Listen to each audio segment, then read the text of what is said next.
Bismillahirrahmanirrahim. Assalamualaikum warahmatullahi wabarakatuh.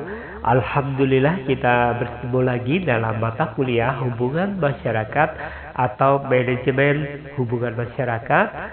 Nah, kali ini kita akan membahas kelanjutan dari pertemuan minggu kemarin yang membahas tentang pengertian humas, tapi kita akan lebih jauh lagi tentang tujuan dan fungsi manajemen humas. Tujuan dan fungsi manajemen humas di lembaga pendidikan yaitu meningkatkan kualitas pembelajaran dan pertumbuhan peserta didik, memahami kebutuhan-kebutuhan masyarakat, mengembangkan program-program sekolah ke arah yang lebih membumi agar dapat dirasakan secara langsung oleh masyarakat sebagai pengguna jasa pendidikan. Kenapa tujuan dari manajemen humas itu meningkatkan kualitas? Perannya seperti apa? Nah, manajemen humas mempunyai peran dalam rangka meningkatkan kualitas pembelajaran karena di posisi humas juga turut berkoordinasi dalam rangka meningkatkan kualitas pembelajaran melalui program-program humas yang dibuat sedemikian rupa sehingga bisa meningkatkan kualitas pembelajaran. Bagaimana seorang humas mempromosikan sekolah ketika kualitas pembelajarannya kurang bagus? Maka humas senantiasa berusaha bahwa kualitas pembelajaran dan juga pertumbuhan peserta didik itu mempunyai kondisi yang bagus dan layak dipromosikan. Itulah fungsi humas.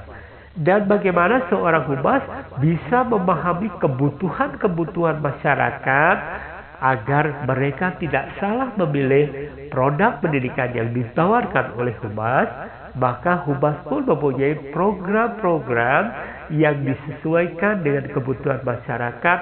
Contohnya pada masa sekarang ini pendidikan yang sangat diperlukan oleh masyarakat muslim, mungkin sekolah-sekolah yang memberikan program-program keagamaan yang lebih luas, lebih berkarakter. Ini yang diperlukan. Kemudian juga ada kebutuhan lulusan yang kompetitif dalam bidang teknologi, dalam bidang keahlian tertentu. Mungkin seorang humas bisa memahami kebutuhan-kebutuhan tersebut melalui program-programnya. Jadi mempunyai peran yang penting dalam rangka meningkatkan kualitas juga pertumbuhan peserta didik serta kebutuhan masyarakat. Nah, humas juga mengembangkan program ke arah yang lebih membumi. Artinya apa? Bahwa masyarakat itu merasakan langsung dampak positif yang diberikan sekolah. Bagaimana caranya humas memberikan keterlibatan masyarakat di dalam program sekolah?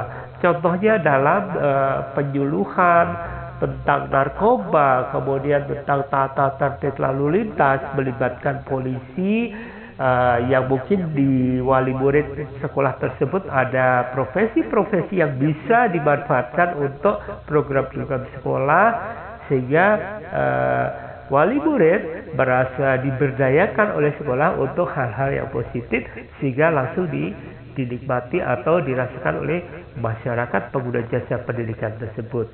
Ini adalah promosi yang sangat ideal untuk sebuah sekolah karena pengguna jasa pendidikan bisa merasakan manfaatnya langsung sehingga mereka mempromosikan sekolah tersebut sebagai sekolah yang layak dipilih oleh masyarakat. Itu ya untuk tujuan dan fungsi dari manajemen humas.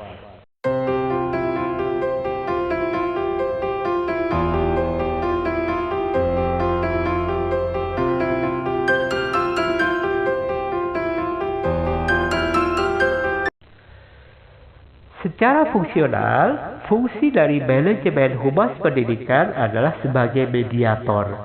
Dalam hal ini, mediator yang difungsikan dalam kehumasan adalah menyampaikan komunikasi secara langsung, baik melalui rapat-rapat tatap muka dan juga secara tidak langsung melalui media sosial atau pers kepada pimpinan lembaga publik intern Juga mediator dalam menciptakan, mendukung, serta menunjang kegiatan yang dilakukan untuk proses mempublikasikan lembaga pendidikan.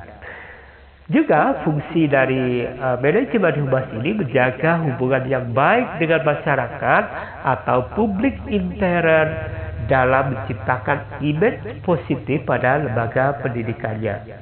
Nah, fungsi dari manajemen humas ini menjadi sentral ya ketika manajemen humas berhasil menyampaikan informasi yang baik, menciptakan image yang baik bagi lembaga pendidikan yang dikelolanya, sehingga fungsi manajemen humas itu kelihatan di masyarakat bahwa komunikasi dan juga informasi pendidikan sangat diterima secara langsung oleh masyarakat pengguna jasa pendidikan tersebut.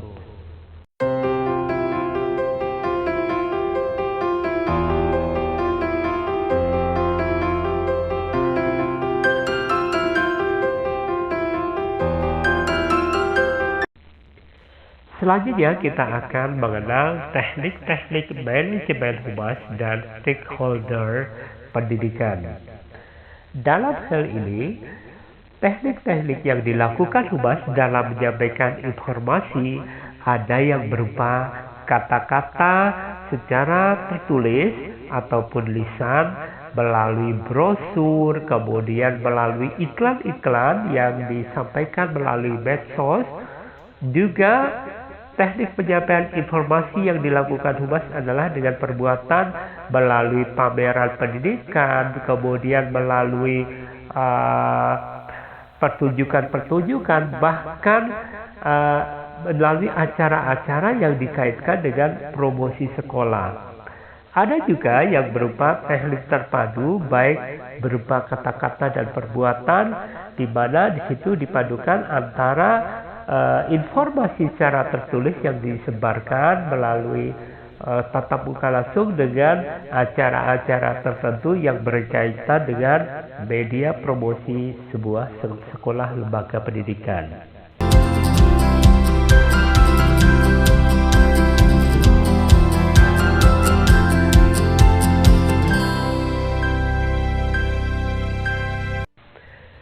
Bahasan berikut adalah komponen stakeholder dalam dunia pendidikan. Siapa saja yang memegang peranan penting dalam dunia pendidikan? Dalam hal ini, kita memberikan istilah komponen stakeholder dalam dunia pendidikan. Yang pertama adalah masyarakat lokal. Kami akan sajikan beberapa fakta bahwa masyarakat lokal ada yang masih beranggapan bahwa pendidikan hanya tanggung jawab pemerintah, sehingga desentralisasi pendidikan belum dimaknai oleh masyarakat sebagai pengembangan kemajuan pendidikan.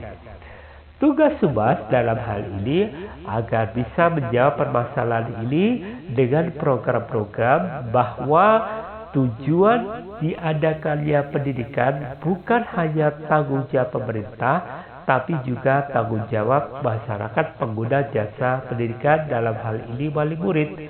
Jadi sekolah harus bisa kerjasama dengan wali murid dalam menciptakan pendidikan sehingga nanti menghasilkan lulusan yang optimal, sehingga program pemerintah desentralisasi pendidikan bisa dijalankan karena tanggung jawab pendidikan berada di sekolah dan pengguna jasa pendidikan, yaitu masyarakat. Yang kedua, stakeholder bagi dunia pendidikan adalah orang tua. Banyak orang tua beranggapan bahwa urusan pendidikan adalah urusan sekolah, sehingga orang tua kurang serius dalam memperhatikan perkembangan kemajuan anak, baik secara behavior maupun psikologis. Padahal teori-teori di sekolah itu bisa dipraktekkan melalui kegiatan yang ada di rumah. Anak-anak di sekolah hanya beberapa persen, sementara selebihnya lingkungan keluarga dan masyarakat itu memegang peranan penting dalam mengembangkan dunia pendidikan secara sikap dan juga secara psikologis. Jadi peranan tidak hanya menjadi tanggung jawab sekolah, tapi juga peran orang tua dan masyarakat. Selanjutnya, yang menjadi stakeholder adalah peserta didik itu sendiri. Cuman masalahnya belum sepenuhnya peserta didik dapat tertampung dengan baik di sekolah-sekolah dengan kualitas sekolah yang bagus, sehingga kesadaran untuk menjadikan pendidikan sebagai faktor yang penting tidak tertangani dengan baik, sehingga banyak jumlah anak putus sekolah karena biaya tinggi dan juga karena tidak didukung oleh faktor pendekatan fisik dan juga pendekatan psikologi. Ini yang menjadi masalah. Tugas Humas dalam hal ini bagaimana memastikan bahwa pendidikan itu bisa menampung berbagai tingkatan masyarakat, yaitu bagi anak-anak yang putus sekolah bisa tertangani dengan perantara Humas sebagai pemegang stakeholder bagi penyelenggaraan pendidikan. Dan juga negara sendiri adalah sebagai stakeholder kadang belum menempatkan pos khusus untuk pendidikan secara merata. Jadi ada sekolah-sekolah yang justru surplus kelebihan biaya, ada juga sekolah-sekolah yang minus membutuhkan dana dari pemerintah. Pengelola profesi pendidikan juga dikatakan sebagai stakeholder dalam dunia pendidikan. Cenderung penyelenggaraan pendidikan bukan motif mencerdaskan, tapi akhir-akhir ini banyak profit oriented atau bisnis, sehingga pendidikan terkesan mahal. Sementara pendidikan formal yang disediakan negara sangat terbatas menampung peserta didik. Jadi dalam hal ini Humas agar bisa menjembatani masalah ini sebagai perantara pendidikan, pemegang peranan pendidikan, bahwa pendidikan bisa mencerdaskan bangsa, tidak hanya profit oriented.